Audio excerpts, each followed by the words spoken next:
Hello, and thanks for joining us for Political Talk on another PolitiPod Live. I'm Tom Bickle, And I'm Matt Nisanoff. here to discuss current political events. And if you'd like to let us know what you think, please send an email to politipod@gmail.com. See that along the screen at the bottom there. Let us know how are we doing so far. We'd love to hear from you. As for tonight, we'll cover election results from across the U.S., some plain news about SNAP, House of Representatives, news about the White House resident, and a word on former elected officials. We will also have our regular segments, the episode Terrorism Bing Bong, and an election central report with word on upcoming elections. We'll start with election results. Take it away, Matt. Election results indeed. Last night was quite a night across the country, as you've already heard, I'm sure, from most every media that there is. Even the local media are trying to tie the stories into how things went in the elections, and almost every state had something going on somewhere in it. So there's plenty of news from every place. A thing that is noteworthy is the Democrats did very well. There's no one who disputes that. The headline stories, of course, were the governor's positions in New Jersey and Virginia. They tend to go against the president's party in the first election a year after he's elected, and that is held perfectly true this Oh, time as brother. well. Right. So not only Democrats, but both women. So women Democrats swept the governorships that were on the ballot. Oh, God. And yeah, what do you think about that? I mean, this country seems to be afraid to vote for women sometimes, so that's very encouraging. Uh, I'm glad to see it. And particularly noteworthy because the women who have run for president have had a lot of issues and troubles, but here's that sort of the state level. They're starting to pop up and starting to take positions of leadership, and that's of course a positive. We'll see what happens in 2028, and we'll see who works their way through the Democratic nomination process as well. Another, of course, big story is the mayor over in New York City that Democratic Socialist Zoran Mamdani won the election, and it was. If you were in New York City, I think it was pretty. There were a couple of communities that were trying to desperately make it a scary thing. However, if you went almost anywhere else, it was seen as this is the guy who's going to win, in part because he was the Democratic nominee. Everybody else who was running, there was a Republican, Curtis Sliwa, and there were a couple of independent candidates. And when you're going against a Democrat in New York, you have a bit of a tougher run. And this time it paid off for Zoran Mamdani having the Democratic nominee nomination. The leader of the independent pack was Andrew Cuomo. And am I saying that right? I don't know. Yeah. He Not was, familiar with that name? he was, he led the charge of the independents. He took out Eric Adams, who is the current mayor, who did not get into the Democratic primary, so he had to run as an independent. He complained about how both Mandami and Cuomo were uh, basically they're rich brats, is how he presented them, and that he was the only one who was really a working man, like Hmm. the average working man in New York, which kind of clashed with a couple of weeks when he started as mayor and made his whole shtick about how he had to go out to the nightclubs to prove how much of a nightlife we have in New York, an enjoyable lifestyle, and spent much time and money on the New York club scene. But although he made this pitch for being the working man and that and by being the actual mayor, the incumbency usually has a lot of weight behind it. It did not this time, and he actually wound up withdrawing from the race, as I mentioned. And even though he called Cuomo a snake and a liar, he the very next week endorsed Uh-huh. him. So I don't know what that tells you about the job. Adorable. Very malleable principles. That's what that tells you. And retail, available at retail cost. Exactly. So, but it's a big story because now people who the Cuomo supporters want to continue sowing fear and uh, saying whatever they think it will take to help undermine him. At Cuomo's speech, he did say both things. Basically, he did say, that it was the right fight to make, and he was standing up because somebody had to, and then he said, but now he's mayor, so we got to give him a chance. And the entire room started booing, and there was a lot of noise and a lot of, he said, oh, no, no, no, no, no, don't do that. Oh, Well, we're better than that. Oh, really? exactly. After several months of throwing everything at the kitchen sink, talking about how he's going to make the next 9/11 happen, and all these, he said that on a podcast, and all these, horrible things about um, just because the guy has a particular religious set of values that Cuomo doesn't agree with, then he's being the martyr, I guess, in his speech and saying Gotcha. how we have to give him a chance now. So, uh, unfortunately or weirdly, the Democratic Party's state leader, Jay Jacobs, who did not endorse Zoran, he did come out after the election and said almost, it wasn't verbatim, but it was downright close. Uh, we got to give him a chance. He's the mayor now. We really have to all pull together behind him and give him the Huh. chance that he's earned by winning the. Okay, well, let's see you do that. That would be quite the thing if that were to actually be true. Um, Anything else on New York? I wanted to say, and I don't know, maybe it's just, maybe it shows how elementary I am that I'm just coming to terms with this. But I mean, Mom Donnie draws such a sharp contrast between establishment Democrats and progressives. It seems like that's one of the reasons it's such a compelling story is that he's popular. He talks about real solutions, and yet you've got establishment Democrats, billionaires backing Cuomo. Uh, don't want to. They don't want to endorse Mom Donnie. Hakeem Jeffries was on TV on Sunday saying he's not the future of the Democratic Party. I mean, why step on the guy? He's about to win you New York. What do you want, Cuomo? What do you want, Sliwa? Uh, anyway, I don't know why they have to turn their nose up at this person so much. And then and then the double whammy of the Cuomo tweeted or whatever it was, put out on social media that if you vote for Mom Donnie, Trump's just going to hammer the city. He's going to make your life hard. He's going to send National Guard troops. When you've got how cynical, not only cynical, but when you've got an establishment Democrat, for better or worse, siding with, like joining forces basically with Trump to coerce the electorate not to vote for the guy they're going to vote for, who is winning over the election fair and square.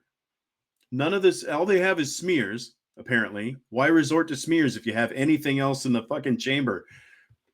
They don't. So they call him, what? Terrorist? A dirty Muslim? That's terrible. And when you've got the establishment, I'm sorry, I got so far afield with my rage. When you've got establishment Democrats joining elbows with Trump to coerce the electorate away from the person they like, I mean, what? That's That's terrifying, politically terrifying. They would rather work together against him. Oy. Anyway, so that bothered me. They make and they did make a great show of saying that, oh, we don't like each other, and Trump's had the DOJ pull a suit, tried to pull a suit on Cuomo for something or other, and but in the end, Trump also came out and endorsed Cuomo, saying, That's "Oh, he's right. a bad Democrat, but you Right. should vote I for him." hate him. Vote for this son of a bitch. Yeah. Exactly. Yeah.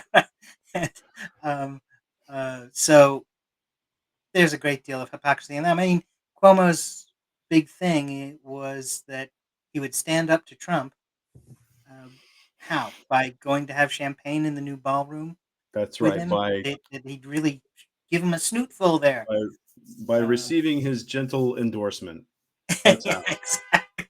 By taking a compliment, by golly, that's how you work Trump. You just give Yeah, him everything you want and smile, and then everything will be fine. It seems to work for everybody else. right, Anyway, and right. then I'm a fan of French culture, and I'm not a good student, but I try to pay attention. I try to read the occasional news story and take uh, take an interest. There's a guy named Bernard Henri Levy, Bernard Henry Levi, in more white guy English pronunciation. Bernard Henri Levy, and he's this gentleman of a certain age. I don't know, late 50s, early 60s, and he's. Do you know the name at all? No, I do not. I don't think I've come across that. Well, he's more well known in French news circles. I don't know what to make of him. Being from a different culture and not really speaking the French, he's made himself a known character in U.S. media uh, a few times over the last. Whether it was Russia and Ukraine, he's very pro-Ukraine. He's very pro-Israel, um, and so okay, great. But then I saw the last post I saw of his was on Facebook today, and it really set me back a minute because he called Mom Donnie. He was like really sharply against Mom Donnie being the mayor of New York, saying that he's what do you say? He was a terrorist or something like that.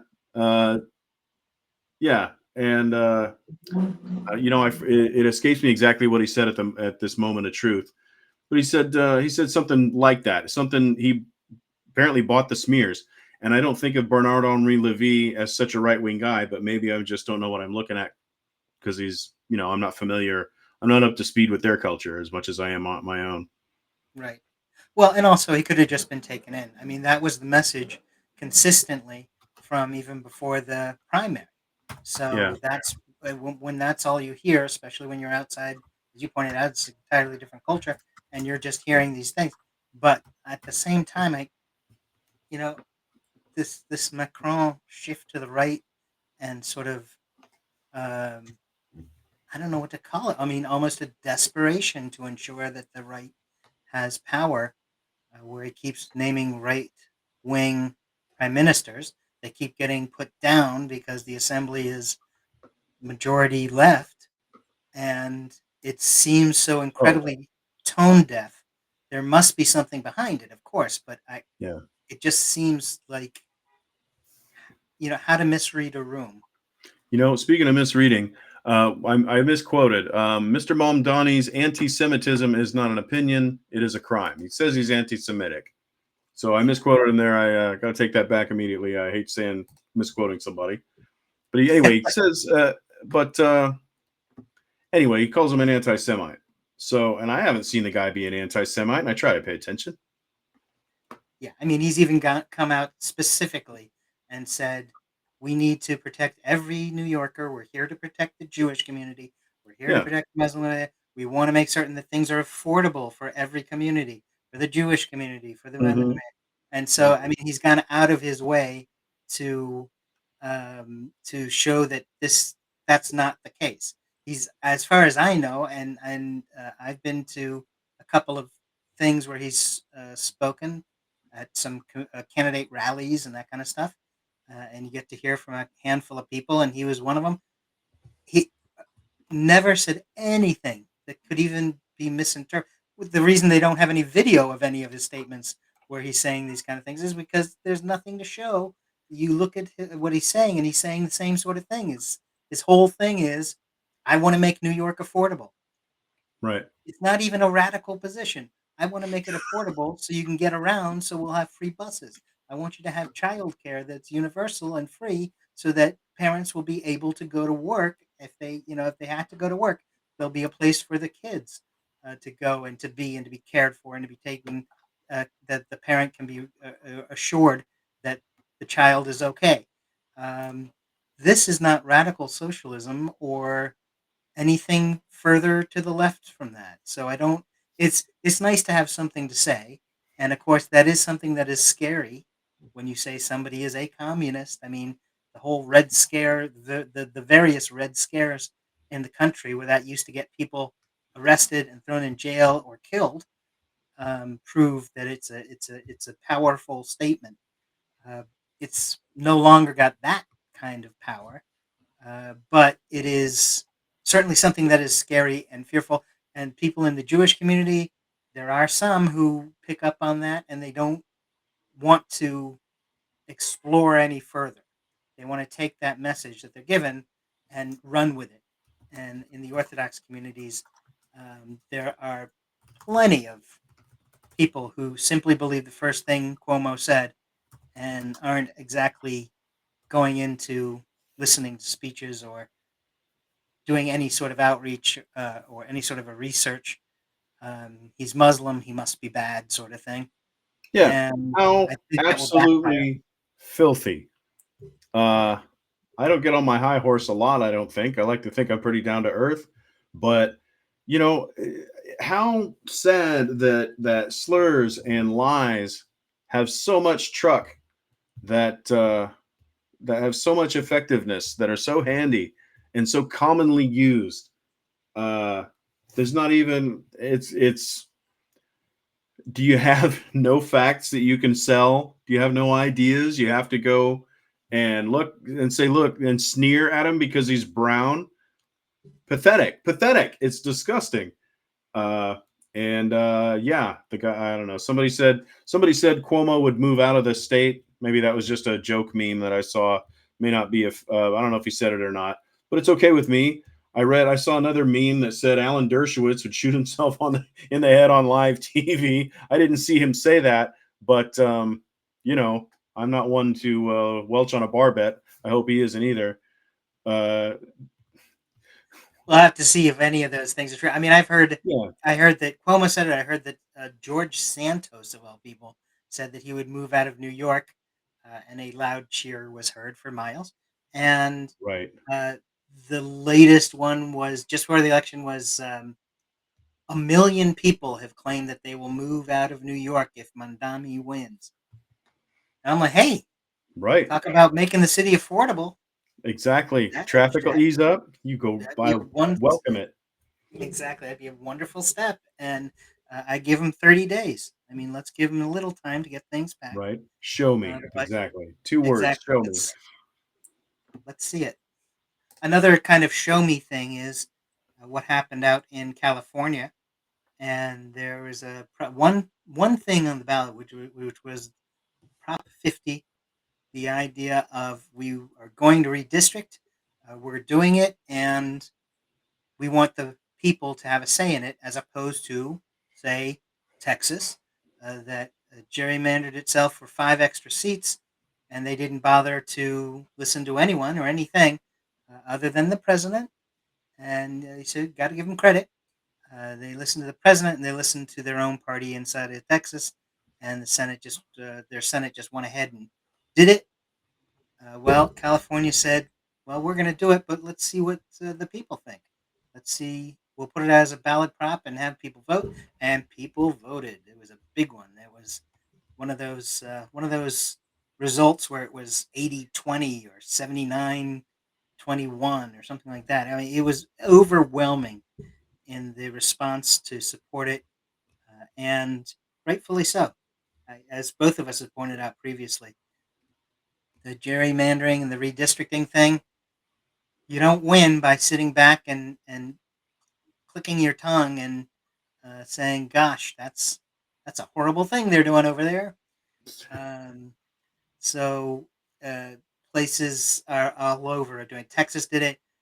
Indiana's getting a lot of pressure to do it, but says it can't because of the Senate there. There's Utah may have to do it, even though it doesn't want to, because it might backfire and give Democrats 2 seats, because they've gerrymandered it so long for so long that the redistricting might wind up having to give districts to the Democrats because they've over overdone it. So Yeah, I've heard that termed dummy mandering when you over gerrymander so much that you hurt yourself. that's excellent. Um, some other issues that came up across the country. Colorado passed a ballot measure where they said we are going to have the wealthy families chip in so that we can have school lunches for every single child. We are going to feed our children, and there'll be and it will be on because there will be an increase of income from the wealthy families. How wonderful to hear! I mean, that's I know, exactly right? right. Yeah, so heartening. Did our timeline split somehow? Am I still here? What Right. year is it?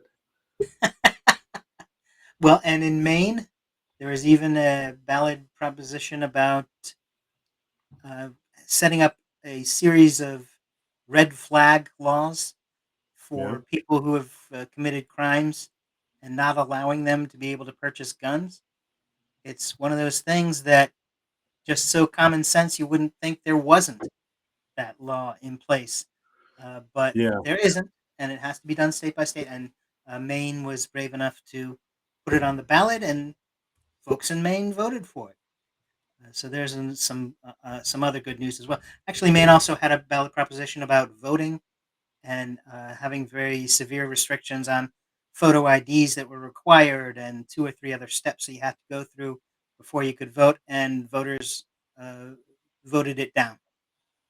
So once again, more heartening news from the elections from last night. There's just time after time, there's other issues that are popping up, both ballot propositions and candidates who are winning, that actually have governing in mind and in their hearts. And in Texas has a seat, Texas House seat 18, and it's been left unfilled for quite a while now. The person who was elected to the seat went to Washington and within a few weeks had died. So the seat became empty. They needed to fill it. And of course, Greg Abbott, the governor of Texas, did everything he could to stand in the way, to postpone it, to not make, to make certain that he put it off until November. And so November is finally here, and they actually did have the election. Actually, there were a handful of people running.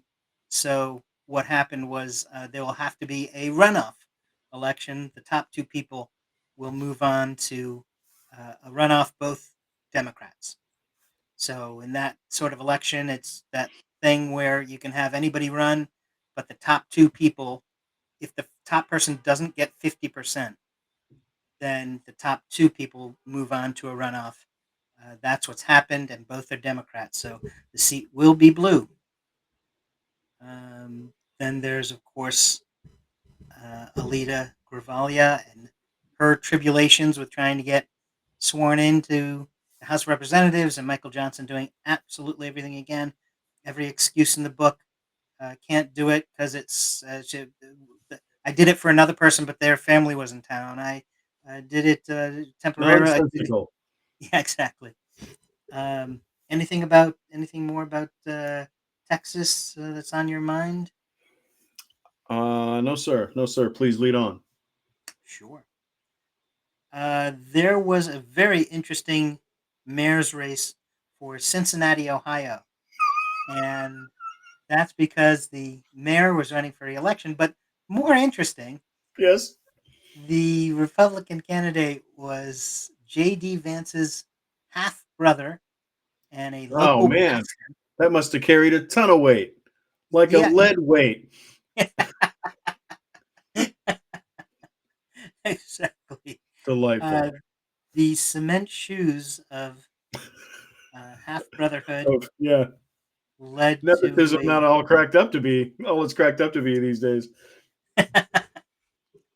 well, that led in this case to a Cincinnati politician found at the bottom of the Ohio River, um, figuratively. Oh, okay. I was Uh, gonna say that's less funny. and this was, yeah, this is Corey Bowman, Hmm. uh, Bauman. Yeah, I'm gonna go with Bauman. Let's do it. Their family not always so strict with names and keeping them for too long, so sure, Corey Bauman. Change Um, them like you change your shoes. exactly. So, with the final results, this is one of those races where once again it was 79-21. I mean, he got walloped. The folks in Cincinnati really wanted to get a point across, and they did. It's pretty clear what happened there. There were two Supreme Court races in different states that were drawing attention. One was in Pennsylvania, where the three justices were running for reelection. They run for 10-year terms, and they do go through the election process. And there was a lot of talk before. This is one of those things where uh, the image building that consultants bring into play. This in this case, they brought into play that at least two of the three were in serious jeopardy. Two of them would be gone, and it would open up an opportunity because while the governor of Pennsylvania is a Democrat and would nominate Democrats, the state Senate in Pennsylvania is Republican, and that they would somehow get into the act and replace the people that were nominated with Republicans. Only problem is reality. And in this That'll case, slow you down every time. some fun stuff. In this case, all three of the judges were elected 22% of the vote over what was needed. So they all had very strong showings. No one was in jeopardy. Two of them had 22%, one had 23%. So I guess there's the jeopardy. The other two only got 22% um, over what they needed. So Pennsylvania is in good shape. And the other Supreme Court case or election was up in Wisconsin, where there was a seat. There was said to be if this seat was filled, it would decide. It was one of those. It will make the decisions in the court because it's the odd seat, the last seat, and it's odd number, so it helps make decisions. And in that case, there was a Democrat and a Republican, maybe not on the maybe nonpartisan, listed as nonpartisan on the ballot, but very clearly there was one who was a Democrat, one who was a Republican, one who is the Democrat is more liberal, and one who was Republican is more conservative, and the liberal swept up the votes and is in. So Wisconsin is safe for the time being. We've seen some things happen in Wisconsin, so good to hear that it's all set. Anything on judges on your mind? No, sir. Please carry on. Okay. Um, well, and then the real question, I guess, is and that's just a such a small sliver of things that happened, but there were a lot of there was clearly a blue wave across the country, and clearly is setting up first, hopefully, setting up the belief that elections still do matter. There's a place in a role for them still where they do make a difference. And now having a blue wave in place, do we see a 2026 election where we're able to make some real gains, maybe the House of Representatives, and then we can see some actions against some of the crazier things that are being made up and happening coming out of the executive branch. I'd Um, like to say that I'll try to say it as briefly as I can. Um, I'm really heartened to see that people seem to now be awake to the danger we're in and reacting to it. I feel like one of the main reasons, one of the big reasons we got the where we are and in such dire straits is because people check out on politics. I've definitely done it, and they don't pay attention until it's too late, and it's too late. And my fear was, and still is, but a little less so after last night's vote, that they would be able to close their fist, they, the authoritarians that are neutralizing Congress and making lapdogs of the Supreme Court. My fear has been that they will be able to close their fist before the American public even knows what's happening, before they have it even an inkling, because they're so checked out. It's really dangerous. And after tonight, the first chance we got after 9 months of this nonsense, this absolute bullshit, we voted against them as hard as we possibly could, apparently, or at least we could expect to. And it does show that a number of us, a sufficient number of us, are awake to the danger, and it's encouraging. And I was really worried that, again, that it would be too late by the time we were roused from our slumber, uh, there'd be nothing left to do. And it doesn't seem to be that way. This is very encouraging on that point. And it is excellent point because people were allowing some things, horrendous things that certainly should never have happened in And we America. still are. We still are. I'm sorry I get excited, but and I interrupted you so rudely. But ICE arrests. I can't watch another woman being shoved to the ground and another guy having his head bashed in. I can't watch it, and it's still happening, and no one's stopping it. This is supposed to be a country of law and order, and the police are not showing up. These are crimes being committed. There are citizens and non-citizens alike being abused irrevocably, and they're not doing a shit about it, and it still nonpluses me. But at least we got, we're voting in the right direction, and that's really all you can do. You can't go out there and stop it yourself. They have guns and the backing of the courts, apparently. Certainly, the apathy of the police. All right, I'll stop. Well, some of the judges will talk a little bit more about that, I think, Yes, in a few minutes. But first, I we know. want to get I know. I get carried away. Please feel free to correct me. I'm not inviting you. not well. You're absolutely right, and that's the fact. So it's not off the Not mark. out of It's line. you're saying exactly the thing that's happening, and we all see it, we all know it, and so it is heartening to see finally that the mass of people are starting to figure out, no kings, elections. There's a tide turning, and maybe there'll be a general strike, and maybe there'll be some more actions to back the fact that we are seeing that it's going wrong, that it's already gone wrong, and that we need to react to that. We can't just sit and wait for somebody else to do something because there is nobody else. It's just us. So Yep. I agree with you. There's certainly nothing wrong with what you're saying. Um, and with that said, I'm going to move us on to the next issue. Our next issue is some of the things that are happening in aerospace news and what's going on there. There's first, I think everybody pretty much heard about the plane crash down in Louisiana, the UPS flight that crashed, killed a handful of people, left uh, double that wounded, and you can even see that there are videos of it where you see just a huge fireball, and it is not just a fireball; it's a fireball, and then it sort of kicks back, and there's a backdraft, I think it's called, where there's Mm.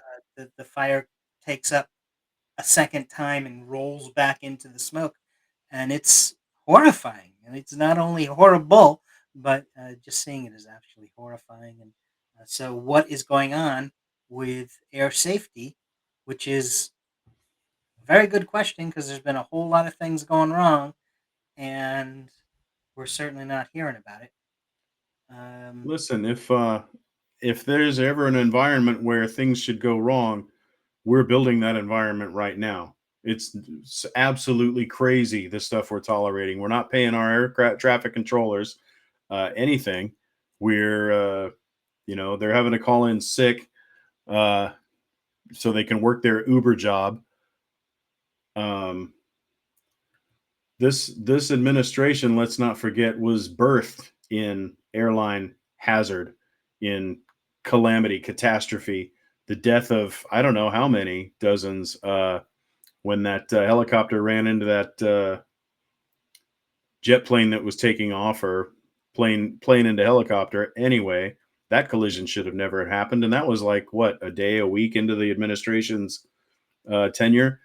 Ridiculous. And now they're just strangling air traffic controllers. TSA agents aren't getting paid, if I understand right, if I'm not completely off base. These are not right conditions for a healthy industry, for safety. Are you kidding? Safety needs more people. It needs resources. It's going sloppy and on the cheap, and half a night's sleep and winging a prayer. That's how you kill people.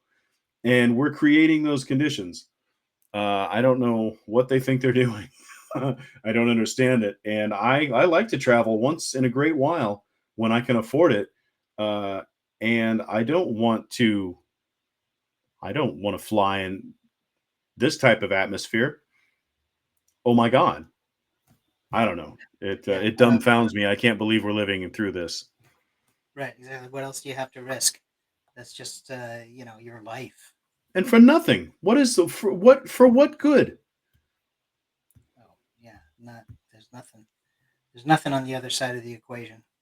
And in fact, with the shutdown, with Trump's shutdown, we also have the extension of that shutdown to a point where they're even talking about closing down airports altogether. So I've heard different numbers. Maybe Altogether? I hadn't heard that. well, I've heard up to 50%, 40%, 50%. Going to be Wow. some. Going to be it changes and will continue to change until they actually do it. Of course, because part of it is hoping to build fear. So they want to just talk about how wrong things can go without actually, before they actually do it. But there was something that Sean Duffy had said. Do you know about That's right. that? Yes, sir. Right, where they'd be reducing air traffic by 10% at 40 high volume markets beginning on Friday, and the government would shut down if the government shutdown would not be ended by then. So literally blackmail. The extortion continues. You don't you don't want to play ball with us and do what we want. Well, we're gonna do some more. You shut down the airports, restrict people from getting food who are poor. Uh, you know what else? Where else can we go? Uh, we'll find out because they'll do it too, or at least They they'll will. threaten it. We'll see if You in mentioned the fact. holidays. Uh, it's travel season, man. We're going to see each other, and they know damn well this is peak time to disrupt, and they're disrupting. You're going to give 40 different airports a 10% haircut just because? Out of what? And I saw it quoted that it's aimed at reducing the stress on air traffic controllers. Pay them if you want to reduce the stress. Pay them. That'll reduce the stress, you jackass. Too Anyway, true. Too true.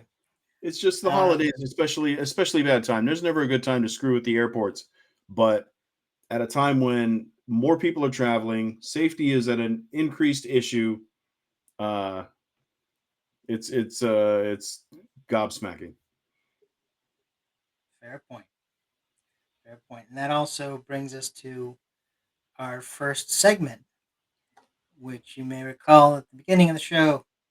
We have segments, and this one is terrorism bing bong. And we're talking about some of the things that have happened in and around the country.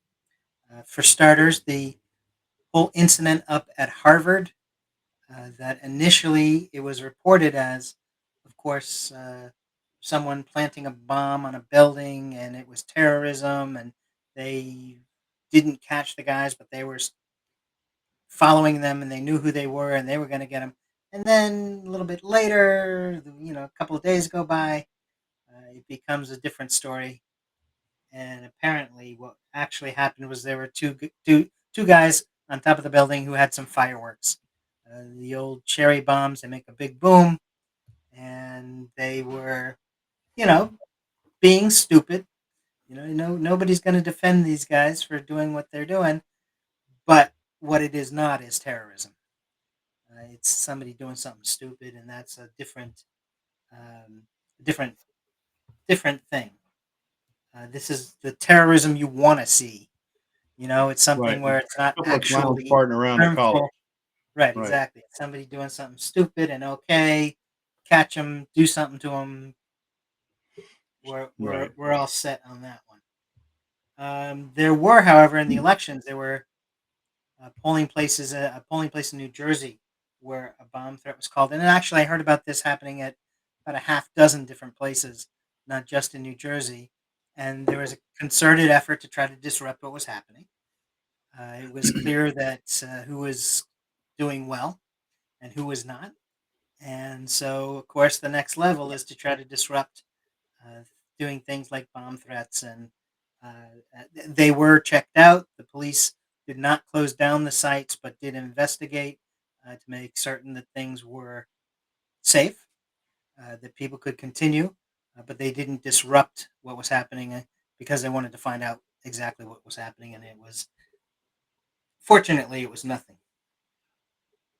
Do you know about any of those two, or I don't. I'm not well schooled on those. that's all right? There's two. There were two more people arrested up in Michigan over Halloween time, where apparently they had a plot to do something, but they never actually got it off the ground. Is that from So last once week? again, yeah, yeah, I recall a little bit about that. I recall that Cash Patel was very quick to declare, that he took down some really heavy duty terrorism ring and was light on the facts. And it just sounds he has to pump everything up to, you know, nuclear level. He always has to aggrandize everything as a Jack Reacher novel, sort of Mission Impossible. We dominated. That's how we roll. Huh. And he has none of the gravitas for that, and the facts never bear it out. And to the point where I think he weakens his cases because he either displays evidence or displays a bias towards the case. All these things, you can't believe anything he says. Everything has been fictionalized. It's all anyway. It just it it is, and shows.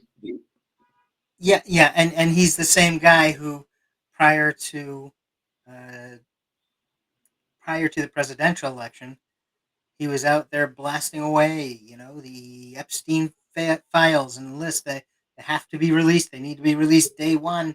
This is what we need. This is a terrible thing, and we've got to do something about it. And the best thing is to know. And sunshine. And now he's the head of the FBI. It's well, these things don't really even exist if you look into it. Right. They weren't on Pam Boundy's desk, like people were saying they were, and they're not going to be released because they don't exist. So it's Hypocrisy so sharp it could split the atom, and bald that. faced, no regrets about the whole thing, just awful. No But it's how credibility. No credibility. We should no not credit. listen to a thing these people say, and we should be ever suspicious because they lie without even provocation or apparent benefit. They just lie to lie because they. I think it's a tactic of disrespect to your enemy. I don't care enough about you to tell the truth, even on a nonsense, inconsequential issue. I think that's just the game plan. And when these people come to debate to push their point or debate an issue, they have no credibility. It's unfortunate, but it's been proven 1,000 times over. It has been buffed to a high shine. It's it is over and done with logically, that you just can't argue. They will lie. They won't listen, and they lie, and it is wildly contributed to the divided partisanship in this country. Yeah, and you're supposed to thank them for lying to you afterwards, Absolutely, because that's always very important. It was I think another way to say it that's right. is to bluff it to a high shine when it needs to be. Um, and carrying on to our next issue, there's an issue. Of course, we've talked. I mentioned it for a moment or two above, but we're talking about SNAP and the feeding of people. Uh, Not a few people. It's 1 in 8 Americans who are on these services to help make certain that they can get something to eat. And of course, the right says, well, there are people who don't do the right thing with it, so everybody should, suffer for that. And that's, of course, stupid and ridiculous and outrageous. And also, I don't know that it's particularly true. Once again, as you were saying, that kind of a bluff thing where they try to come up with, Reagan's welfare queen and an image that they can buy into so they can hate it, but not based on anything that's actually true, because it's mostly white people on welfare. But SNAP is another thing where the Trump administration is trying to use it as a wedge during the shutdown. They were already cutting the big beautiful bill, whatever that was, 180 what was it, 186 or 189 billion dollars were cut from the SNAP program already. Now they have the excuse of the shutdown. And, oh, okay, well, we can't do it at all. Well, that's not true. And in fact, the courts have stepped in, and they have said that you have to fund some of you have to fund SNAP to a degree, and it's not all of it, I don't think, but it is a portion of it. But the courts are saying this is not something to play around with. This has got to be taken care of. And do you know more about the half payment for SNAP benefits, or? You know, I only know what I read in the news, and what I have read is that even though the judge can say what he likes, but the practical implementation of this is not so easy. For one, I'm told, or at least I've read, that it costs $8 billion to fund it for a month, and that there is only $4.5 billion in whatever fund there is. So I'm not. I understand that to be true. I'm not sure it is, but and so that's even if they wanted to pick up today and do everything expeditiously their little tiny hands could do to implement the judge's wishes. There isn't enough money, supposedly. I read somewhere today, someone conjectured, just speculated, that maybe they spent all that money on funding ICE, and they don't have it, and they're afraid to turn out their pockets. I don't know if it's that simple. I would think if the money's gone, we would know it even before we tried to cut a check. But maybe I don't know what I'm talking about. Well, that's a very well worn pattern for corruption, is to hide that you're screwing around with money, and everybody can believe it's true, but nobody can do anything until there's proof. And the proof is when you go back to look at the books. You Right. have a different CPA come in and look over the books, and all of a sudden you see that money's going from one place to another, and it's not supposed to. So that there has to be that sort of investigation to actually bring it up so that it can be dealt with. But what you're saying, I believe I've heard that as well. We may even have I don't know if we have a slide of, there's a little map of the country, and there's red along the I where don't have benefits that. are going. Sorry to say. I may not. Yeah, that's my fault. I apologize for that not being accessible.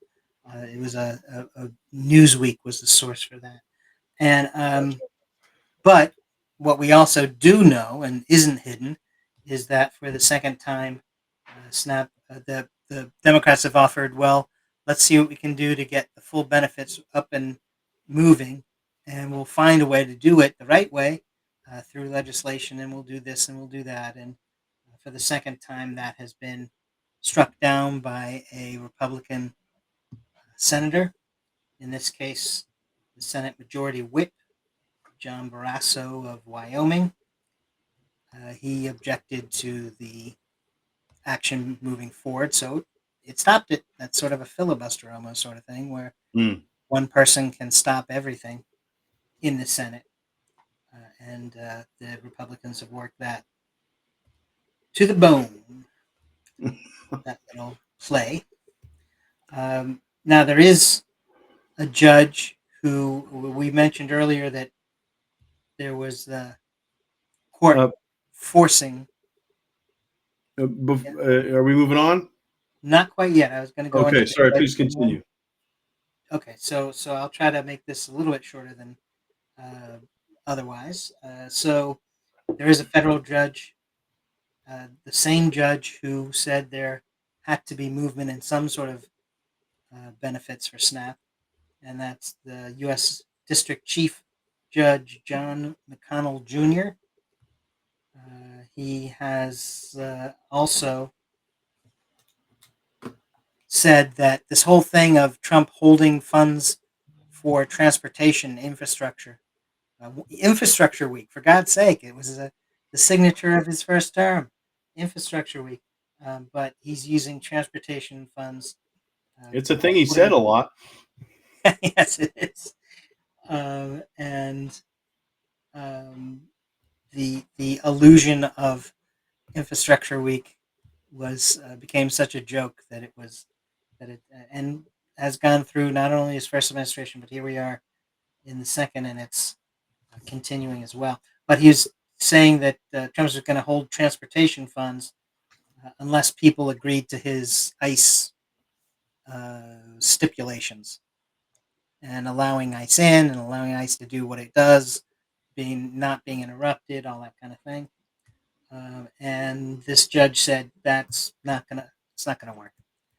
That is, he says, blatantly overstepping authority, and so Trump loses again in court with another judge holding him to task.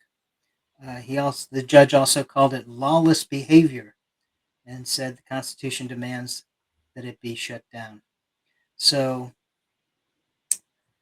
that is a victory in the courts. Let's see it translate to action in their neighborhood. But it is a good thing that the judges are standing up and they're providing a line of defense against this craziness, this whatever you want to call it. I guess wannabe despotism, maybe whatever you want to call it. It's good that there are judges like Judge McConnell out there who are willing to stand up to it. Now, so getting back to your point, I want to step on your to block what you wanted to say, but before we do go on to anything else, what are you thinking? I just wanted to mention one more time that it's the holidays, and I'm not overly sentimental about the holidays. I could take it or leave it on balance, but when not only the travel thing, people are trying to travel to see loved ones they don't get to see very often, and people are making that harder and less safe. I was going to say unsafer. Uh, they're going to making it more difficult, less safe, more expensive, and anyway, I don't need to say any more. For the holidays, uh, you're taking things away from people. This is, maybe you only see a person once a year. Uh, maybe people get older and they can't fly as easy. You're taking real things away from real people, and it matters. And the same thing with Snap.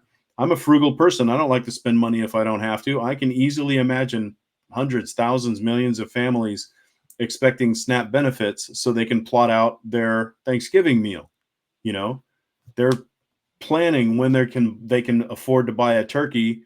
By everybody knows when they go on sale and things like that, and they've got it all planned out, and then they have no funds.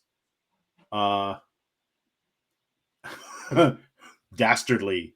It's peculiarly, specifically, especially evil, and they don't care, and it's great Gatsby parties. Anyway, I just wanted to put the one more holiday bow on that, just and note its passing as we move on to the next subject, because it's extra awful. Yep, perfect, perfectly done. So the next issue is we've actually got even Republicans now who are noting that the House of Representatives being closed is not workable. It's not something that you can keep going on. And of course, if you listen to Mike Johnson, it's the Democrats who are not there when actually they're there and in their offices and waiting. And it's because the Democrats,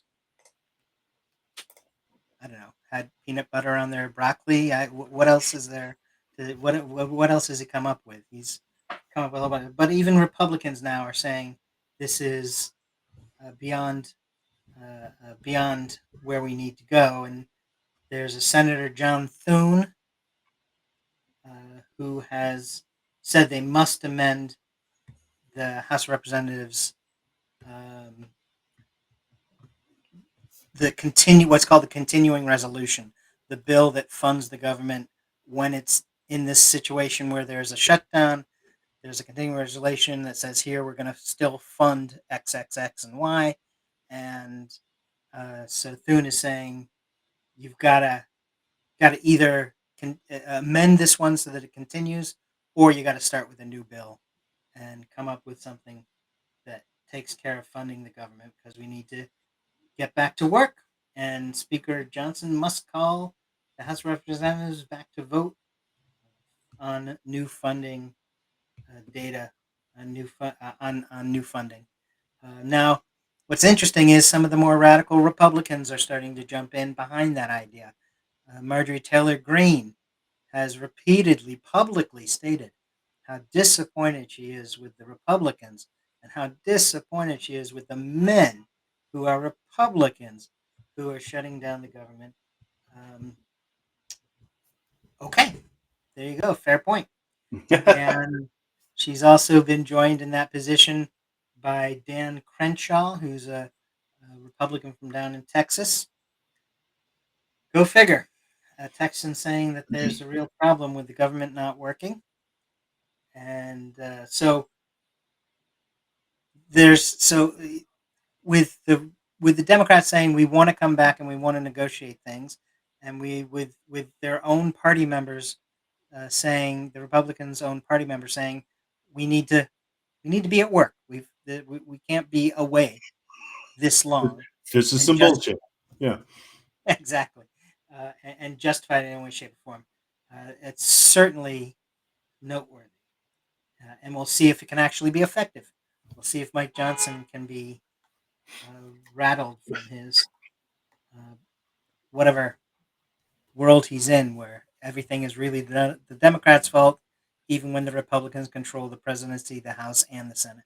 And what world is he in, by the way? I would like to take 10 seconds and point and laugh at Mike Johnson. People keep asking him about things that have definitely happened in this country, in his wheelhouse, and he keeps saying, "I don't know. I haven't seen that. I haven't read that story. I've just been so gosh darn busy praying and not masturbating.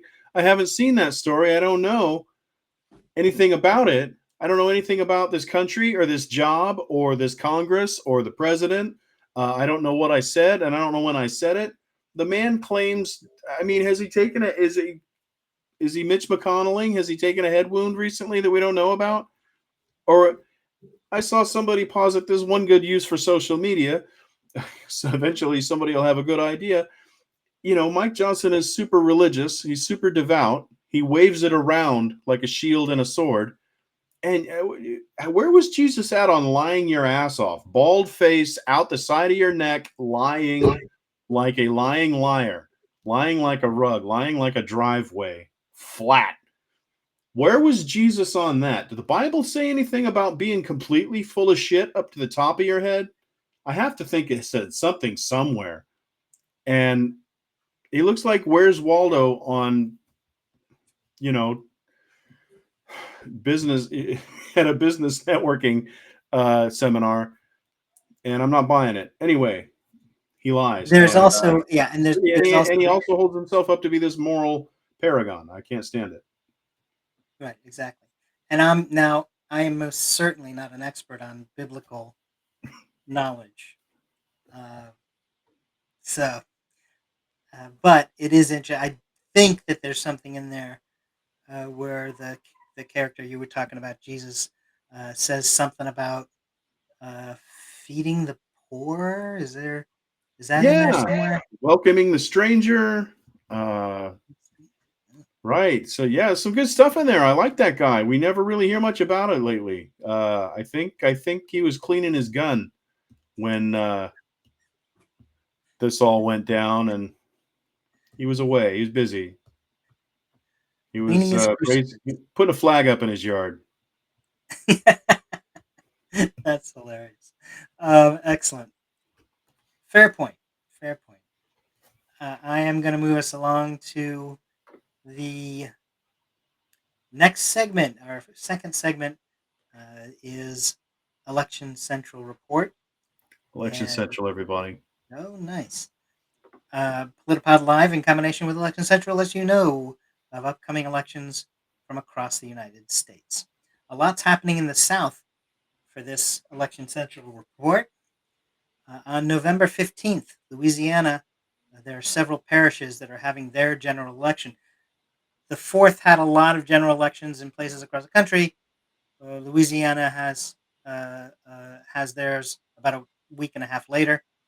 So that's what this is. In East Baton Rouge and New Orleans parishes, they're having their general election November 15th. November 18th, South Carolina has local and runoff elections. So elections where we mentioned before, there's a bunch of people running and two people get up to the top, but neither one gets more than 50%. That causes a runoff election.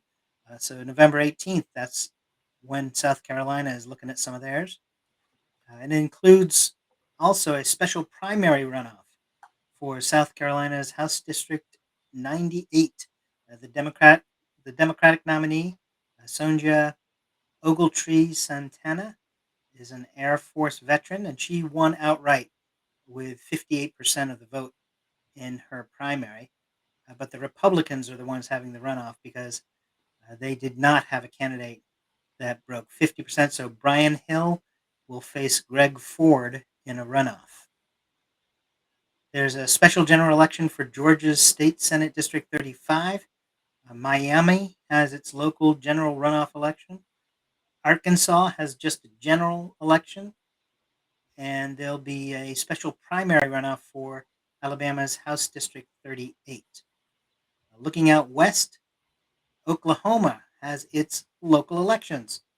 So there you go. They decided to skip out of it on November 4th, but on November 18th they'll have their chance to get to the polls and vote.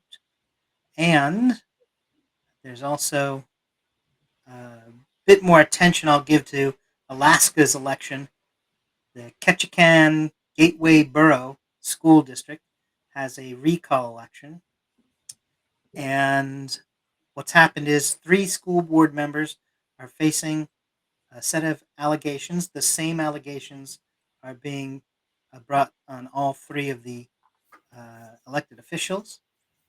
Uh, and so they're saying that there was not a, the budget was not in balance on a specific date, that there are not, that these board members were not overseeing the supervisor doing their job, and that these three were not part of overseeing the best qualified candidate receiving positions in the school district. On the ballot, you'll also find, if you happen to be in Alaska, the people who are who are under recall get to have their say, and that's printed on the ballot. So Judy Guthrie says the budgets are accepted annually by the state and have to be balanced for the state to accept them, and they have been. Uh, People can be hired once when they're vetted by a committee and so they go through both a committee and a hiring company.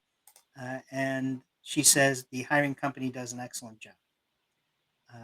Jordan Tab says that the allegations are there without any proof. The complainant was heard out at the time about the issues they're concerned about, but doesn't like the decisions that were made. And so that's how this recall came about. And there is something factual to that. Recalls are not based on allegations with proof, they're only if the complainant has enough signatures. Once they make any allegation, all they need is the signatures of voters who voted in the previous election, a certain percentage, 10, 20, whatever the percentage is. It changes by every municipality. But that's all you really need. You can say anything. You could say the guy's eating rocks and you don't like it. And that's good enough for a recall if you Those are get my this rocks. petition signatured. Right. Exactly. You can do that if you want. And so what Jordan Tab is saying is that's what's happening here. So these are a bunch of allegations. The person didn't like the decision, but that there's no proof of any wrongdoing. There's nothing that's actually gone out of whack here, and they shouldn't be. Well, so what he does say is he asked that a no vote be given on the recall. And Catherine Tadsuda, who's the board president, says that yes, they've been through some difficult times recently, but these board members have been on the job every day. There is no wrongdoing, just disagreement. All this does would be remove experienced leadership, and that's not what they need right now. She says, speak up, show up, and vote no. So, Ketchikan Gateway Borough School District voters, November 18th is your making the decision. Go vote. And I'm Matt Nisanoff with your Election Central report.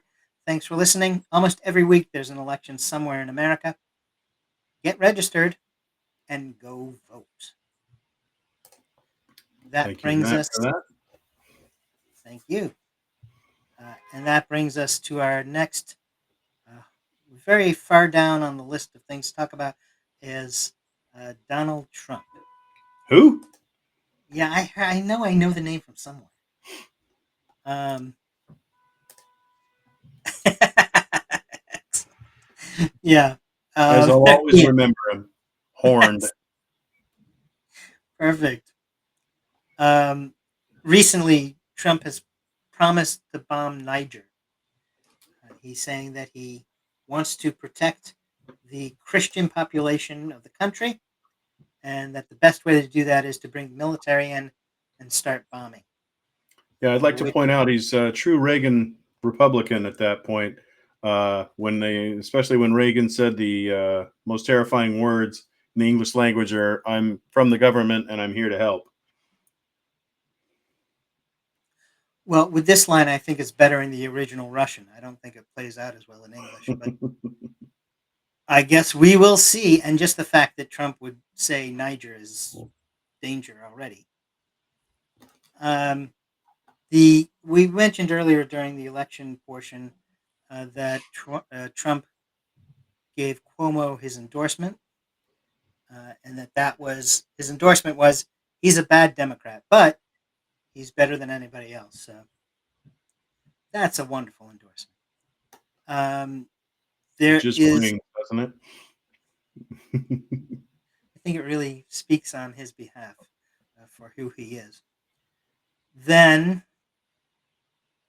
there's a question about Tomahawk missiles being sent to the Ukrainians, and this has come up a couple of times in the news. The most recent versions are that the Pentagon are saying, yeah, we're going to send Tomahawks to the Ukrainians. And whenever that pops up, about 24 hours later, the story comes out and says, well, Trump has said no. They're not going to send the Tomahawks, and maybe they will later, but they're not going to do it.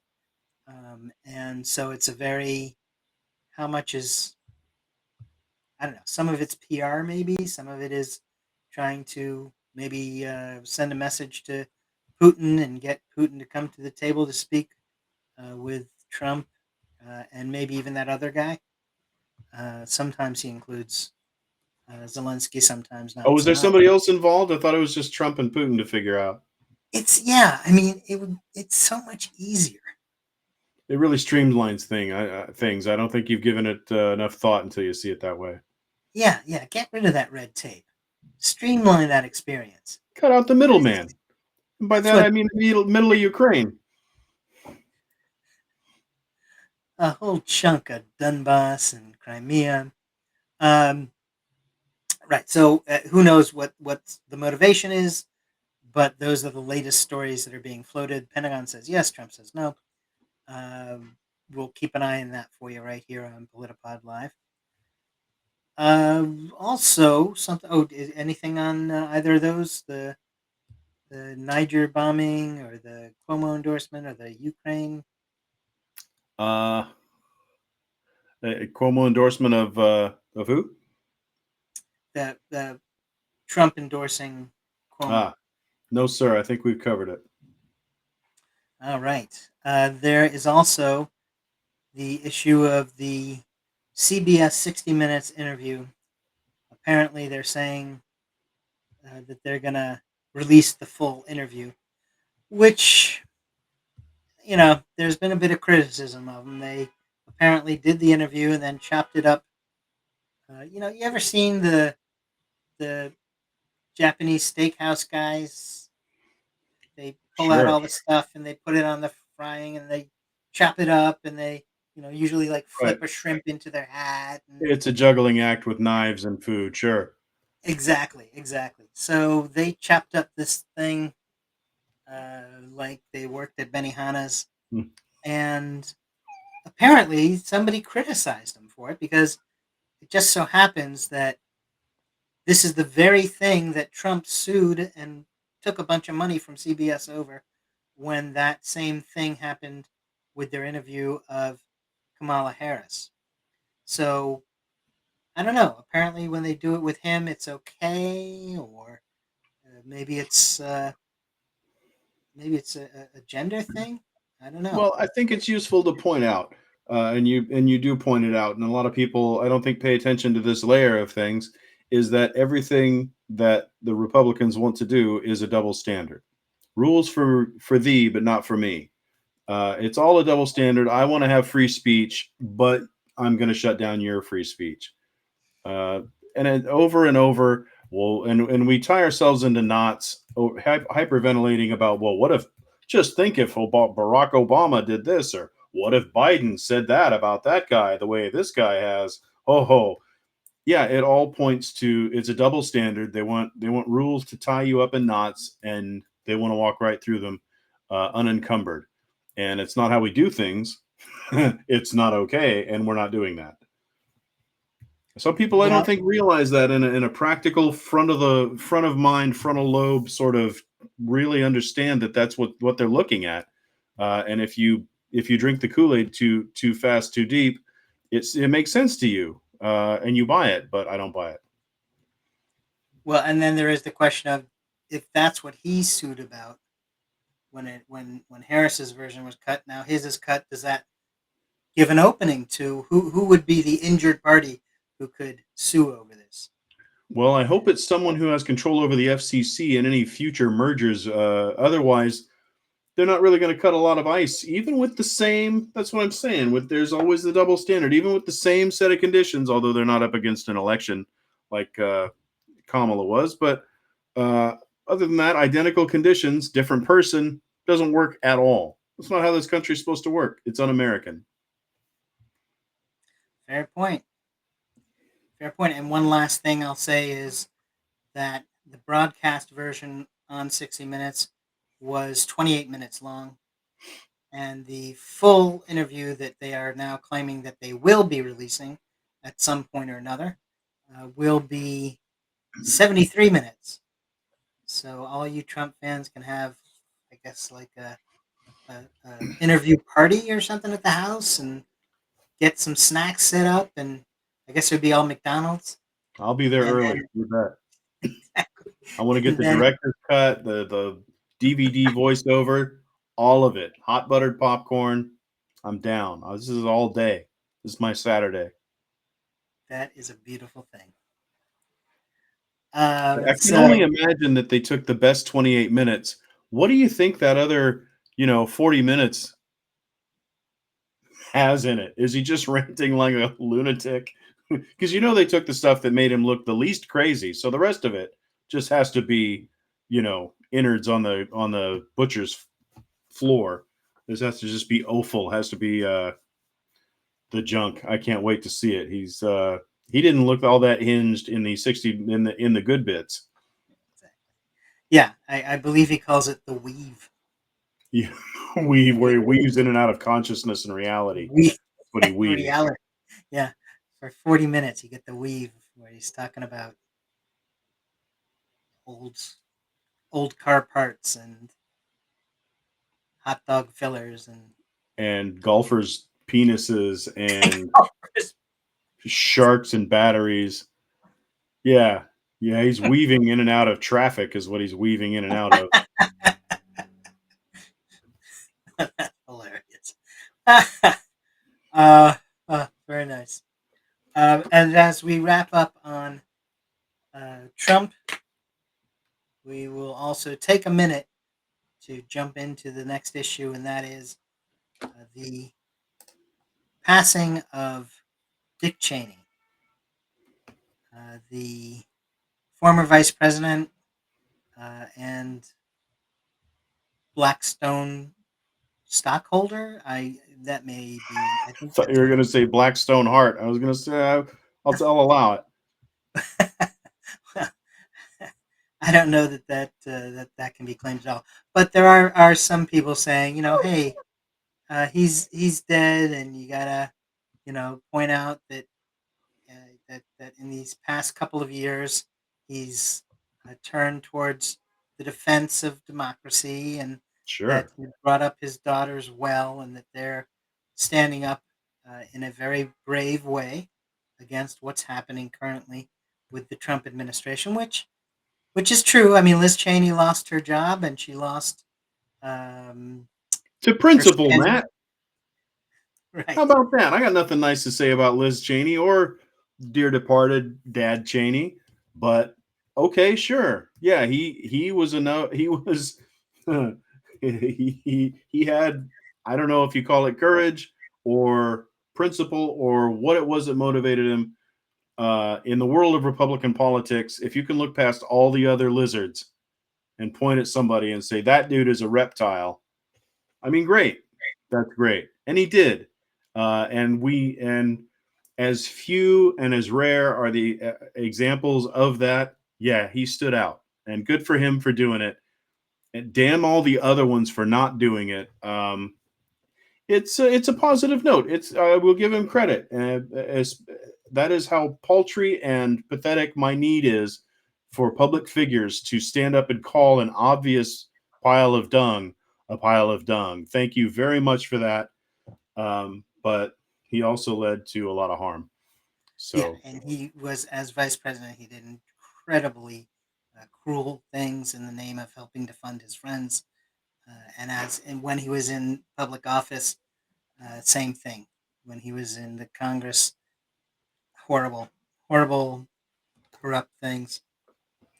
And he finally gets to die because there's somebody who's worse. And so there's your epitaph. Um, Anything else before we wrap things up for tonight? no, sir, I don't think I have. Alrighty. Well, now, as we do when we come to wrapping up, we always like to check in on the count up of the Epstein list and how long it's That's been right. since the unredacted Epstein list has not been released. And today's number is 3,795 days and counting upward because it still has not been released. Thanks for joining us at PolitiPod Live for Political Talk. And if you want political laughs, you can join our monthly political comedy broadcast at soundcloud.com/politipod. Tom and I and another dozen folks put together a show with sketches and one-liners, and you'll also hear the latest election centrals there. So come on over and enjoy some laughs with us. And then, of course, see you back here Wednesday nights, 6 p.m. Pacific, 9 p.m. Eastern. This is Matt Nisanoff And I'm Tom Bickle. saying good night.